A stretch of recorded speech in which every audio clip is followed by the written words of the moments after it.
नमस्कार, आप देख रहे हैं हेडलाइंस न्यूज। दिन भर की ताज़ा खबरों के लिए अभी सब्सक्राइब करें, साथ में बेल आइकन भी प्रेस कर लें। खबरों में आगे बढ़ने से पहले वीडियो को लाइक जरूर करें और अपने दोस्तों के साथ ज़्यादा से ज़्यादा शेयर करें।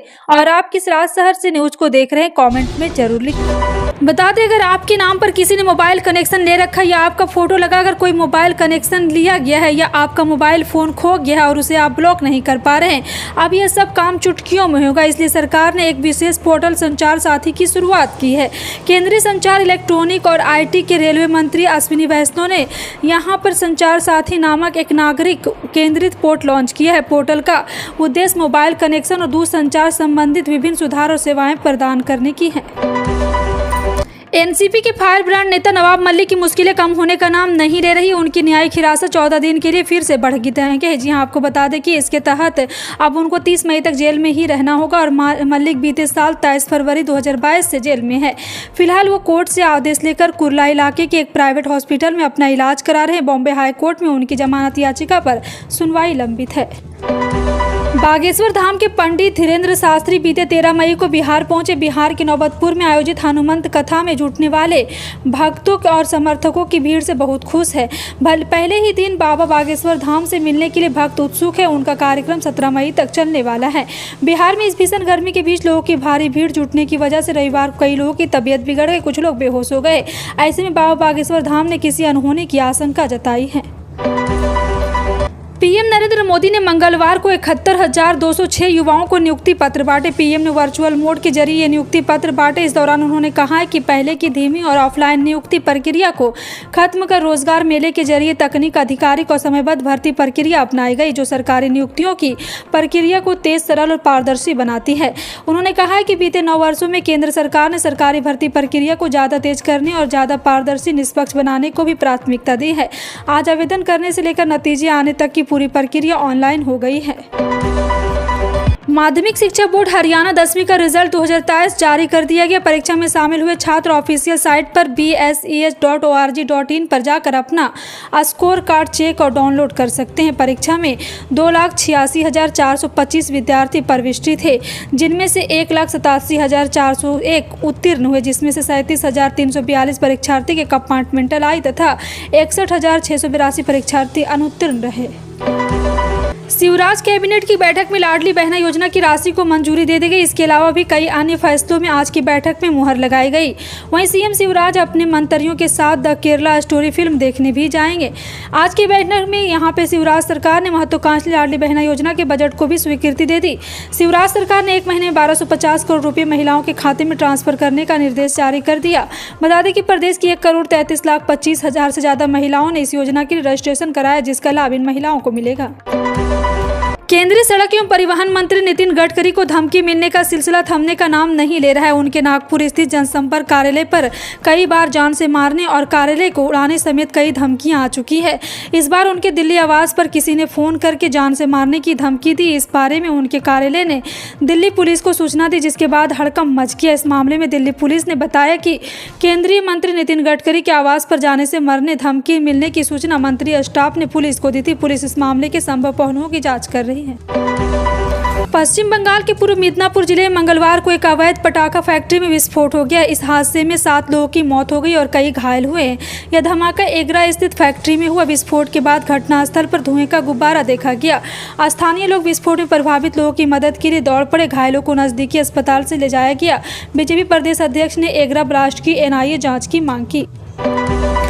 सोमवार को बनी गांव में जन संवाद कार्यक्रम से पहले बनी गांव से कालावाली बस को हरी झंडी दिखाकर रवाना किया। जन संवाद कार्यक्रम में अभ्यर्थी ने पॉजिटिव पंजाब शिक्षकों की भर्ती करवाने के लिए अनुरोध किया। मुख्यमंत्री ने बताया कि 30 जून तक पीजीटी पंजाबी शिक्षक की भर्ती के लिए विभाग की ओर से आयोग को मांग भेज दी जाएगी और भर्ती प्रक्रिया जल्द आरंभ होगी। भमपुर ग्राम पंचायत के ग्रामीणों ने मिडिल स्कूल को हाई स्कूल में अपग्रेड करने की मांग रखी। स्थानीय थाना सिटी पुलिस ने नकली टाटा नमक, हार्पिक और पतंजलि का तेल बनाने वाले के खिलाफ पर्चा दर्ज किया है। जांच अधिकारी एसआई कुलवंत ने बताया कि उनको गुरमिंदर सिंह निवासी भटिंडा ने शिकायत दर्ज करवाई थी कि वह स्पीच सर्च और security network private limited head office Chandigarh में बतौर फील्ड अफसर नियुक्त है। 13 मई को कंपनी की सूचना में फाजिल्का शहर में सर्वे किया गया। देखा कि उनकी कंपनी का नकली टाटा नमक, हार्पिक और पतंजलि का सरसों तेल अपने गोदाम में अपने लेबर लगाकर जोगिंदर सिंह पुत्र संता सिंह निवासी आनंद मोहल्ला फजीला तैयार करके मार्केट में सप्लाई करता है।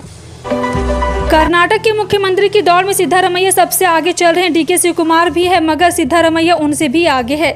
इसके कई कारण है। सबसे प्रमुख है राहुल गांधी की पसंद सिद्धारमैया बताए जाते हैं। इसके पीछे कई कारण गिनाए जा रहे हैं। सबसे प्रमुख कारण है कि सिद्धारमैया को पूरे कर्नाटक का नेता माना जाता है। ओबीसी कुर्बा जाति से आने के बावजूद उनकी पकड़ अभी भी सभी वर्गों में है। कर्नाटक में चुनाव से पहले हुए सर्वे में मुख्यमंत्री तौर पर लोगों की पहली पसंद सिद्धारमैया ही रहे। बाकी नेता तो उनकी लोकप्रियता में काफी पीछे थे। जेडीएस से कांग्रेस में आने के बावजूद सिद्धारमैया कांग्रेस में काफी लोकप्रिय है। पाकिस्तान में पिछले कई दिनों से गृह युद्ध जैसे हालात बने हुए हैं। पाकिस्तान के पूर्व प्रधानमंत्री इमरान खान को भ्रष्टाचार के मामले में 9 मई को गिरफ्तार किया गया था। तब से उनके पार्टी नेता सड़कों पर है और इमरान खान को गिरफ्तार किया अवैध और गैरकानूनी बताते हुए हिंसक प्रदर्शन कर रहे हैं और यह हिंसा कई दिनों से चल रही है। अब पाक सेना पीटीआई चीफ और पीटीआई समर्थक के खिलाफ सख्त कार्रवाई के मूड में है। पिछले कुछ दिनों से दुनिया भर की निगाहें रूस यूक्रेन बॉर्डर पर लगी हुई। दोनों देशों के बीच सैन्य तनाव बढ़ने से दुनिया के ऊपर तीसरे विश्व युद्ध का खतरा मंडराना है। अब इस जंग का जोखिम सिर्फ पूर्वी यूपी तक सीमित नहीं रहा है, बल्कि अमेरिका और भारत तक इसकी आंच में झुलसने लगे हैं। दुनिया भर के शेयर बाजार में चौतरफा बिकवाली का आलम है। इस तनाव से भारत की इकोनॉमी और ट्रेंड को ठीक नुकसान हो सकता है। भारत में यूक्रेन दूतावास की वेबसाइट पर उपलब्ध आंकड़ों के अनुसार 2020 में दोनों देशों के बीच $2.59 बिलियन का व्यापार हुआ था। कांग्रेस नेता और वायनाड के पूर्व सांसद राहुल गांधी 31 मई 10 दिनों के लिए अमेरिका जाएंगे। खबरों के अनुसार 4 जून को राहुल गांधी न्यूयॉर्क के मेडिसन स्क्वायर गार्डन में एनआरआई की रैली करेंगे। इसके अलावा वह स्टैनफोर्ड यूनिवर्सिटी में पैनल चर्चा और भाषण के दौरान वाशिंगटन और कैलिफोर्निया जाएंगे। वो राजनेता और उद्यमों से भी मिलेंगे। इस विचारधारा प्रधानमंत्री नरेंद्र मोदी 22 जून को संयुक्त राज्य अमेरिका की आधिकारिक राजकीय यात्रा पर जाएंगे। अपनी यात्रा के दौरान पीएम मोदी की मेजबानी अमेरिकी राष्ट्रपति जो बाइडेन और प्रथम महिला जिला बिडेन द्वारा व्हाइट हाउस में एक राजकीय रात्रि भोज में की जाएगी। अगर आप महंगे डीजल से परेशान हैं तो आपके लिए खुशखबरी है। अगर आप रिलायंस इंडस्ट्री के पेट्रोल पंप पर डीजल अपनी गाड़ी में डलवाएंगे तो आपको कम कीमत चुकानी होगी। साथ ही साथ आपको बता दें कि रिलायंस ने जो यहाँ पे नया नेटवर्क जारी किया है उसको लेकर के जो खबर सामने आ रही, सरकार तेल कंपनियों में लगातार वृद्धि कर रही है। और आपको बता दें कि डीजल और पेट्रोल में लगातार जो बढ़ावा हो रहा था वो अब रिलायंस इंडस्ट्री में कम घटती हुई दिखाई दे रही है। और राइटर्स के मुताबिक सोमवार 15 मई 2023 रिलायंस इंडस्ट्री ने डीजल के दाम में कमी की है। मई की गर्मी और चिलचिलाती धूप ने लोगों को परेशान करना शुरू कर दिया। तापमान 40 डिग्री के पार जा रहा है। इस बीच अब लोगों को मानसून की बारिश का इंतजार है। हालांकि मौसम विभाग ने मानसून को लेकर परेशान करने वाली जानकारी सामने रखी। मौसम विभाग के मुताबिक इस साल मानसून थोड़ी देरी से आ सकता है। मौसम विभाग की ओर से दी गई जानकारी के मुताबिक इस साल मानसून 4 जून तक एंट्री लेगा। पूर्व मध्य रेल के दानापुर और पंडित दीनदयाल उपाध्याय मंडल के विभिन्न स्टेशनों पर यात्री सुविधाओं के मद्देनजर गाड़ियों के ठहराव का फैसला किया गया है, जिसमें दानापुर और पंडित दीनदयाल उपाध्याय मंडल के विभिन्न स्टेशन पर 8 जोड़ी यानी कि 16 ट्रेनों का प्रायोगिक तौर पर अस्थायी रूप से 6 महीने के लिए ठहराव दिया जा रहा है। इन ट्रेनों के इन स्टेशनों पर ठहराव से स्थानीय लोगों के साथ साथ दूर दराज से आने वाले यात्रियों को भी सहूलियत होगी। अगर आप सोना खरीदने की सोच रहे हैं तो कई दिनों के बाद आपको गुड न्यूज़ मिली है। मंगलवार को सराफा बाजार में सोने चांदी की कीमत में गिरावट दर्ज की गई। HDFC सिक्योरिटीज से जानकारी के अनुसार आज सोना भारतीय बाजार में 160 रुपये प्रति 10 ग्राम हो गया है। वहीं चांदी के भाव में भी 175 रुपये की गिरावट दर्ज की गई। वैश्विक बाजार में बहुमूल्य धातुओं की कीमत में गिरावट के बीच राष्ट्रीय राजधानी में सराफा बाजार मंगलवार को सोने का भाव 160 रुपये की गिरावट के साथ 61,120 रुपये प्रति 10 ग्राम रह गया। देश में वैश्विक महामारी कोरोना के मामले में तेजी से गिरावट नजर आ रही है। पिछले कई दिनों से कोरोना के दैनिक मामलों में लगातार गिरावट देखने को मिल रही। स्वास्थ्य मंत्रालय की रिपोर्ट के मुताबिक पिछले 24 घंटे में कोरोना के 656 नए मामले सामने आए। कल के मुकाबले देश में आज कोरोना के मामलों में कमी दर्ज की गई और मंगलवार को केंद्रीय स्वास्थ्य मंत्रालय के आंकड़ों में यह जानकारी दी गई। झारखंड में सब्जी की खेती करने वाले किसानों के लिए खुशखबरी है। वैज्ञानिक ने परवल की ऐसी किस्म को विकसित किया जिसके बाद अब पहाड़ों पर इसकी खेती करना संभव हो गया है।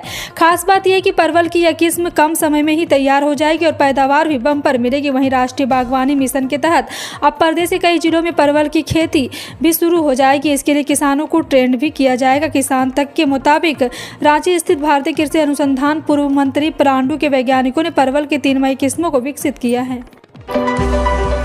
अगर आप भी राशन कार्ड धारक है तो ये खबर आपके लिए बेहद ज़रूरी हो सकती है। बता दें कि सरकार अपनी मुफ्त राशन स्कीम से लोगों के फ्री में राशन मुहैया कराती है।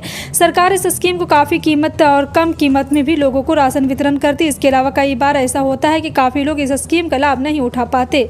इसलिए सरकार ने राशन कार्ड को लेकर नया ऐलान किया, जिसमें सरकार BPL कार्ड की नई लिस्ट को जारी कर रही है। इस लिस्ट में आप भी अपना नाम चेक कर सकते हैं।